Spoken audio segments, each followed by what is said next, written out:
మరి పవన్ ఫ్యామిలీ జోలికొస్తే తాట తీస్తా రామ్లమ్మ స్ట్రాంగ్ అని. ఇక పవన్ భార్య అన్నా లెజ్నావపై వచ్చిన ట్రోలింగ్స్ పై అయితే కాంగ్రెస్ ఎమ్మెల్యే విజయశాంతి ఘాటుగా స్పందించారు. మరి విదేశాల నుంచి వచ్చినా కూడా పుట్టుకతోనే వేరే మతం అయినప్పటికీ అన్నా హిందూ ధర్మాన్ని నమ్మారని పొగిడేశారు. ఇక అగ్ని ప్రమాదం నుంచి కొడుకు బయటపడినందుకు గాను కృతజ్ఞతగా శ్రీవారికి తన తలనీలాలు ఇచ్చారు.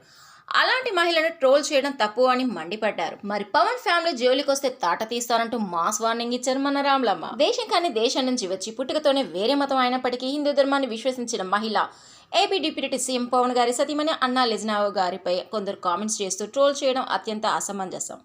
ఇక అనూహ్యంగా జరిగిన దురదృష్టకర అగ్ని ప్రమాదం నుంచి వారి కుమారుడు బయటపడినందుకు గాను ఆ విశ్వాసాన్ని నిలబెట్టిన నిలువెత్తు దైవం మన శ్రీ వెంకటేశ్వరునికి కృతజ్ఞతగా తిరుమలలో శ్రీవారిని దర్శించుకుని తలనీలాలిచ్చిన అన్నదానం ట్రస్ట్కి విరాళాలను సమర్పించి సేవ కూడా చేశారు అన్నా లెజ్నావ్. మరి హిందూ సంప్రదాయాన్ని గౌరవించిన అన్నా లెజ్నావ్ గారిని కూడా ట్రోల్ చేసిన వారిని తప్పు అనక చెప్పడం తప్పడం లేదు.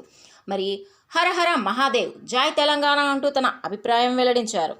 AP deputy CM Pawan Kalyan చిన్న కుమారుడు మార్కు శంకర్కి సింగపూర్లో అగ్ని ప్రమాదం జరిగిన విషయం అందరికీ ఇటీవల తెలిసిందే. ఇక వీరు హైదరాబాద్ వచ్చారు.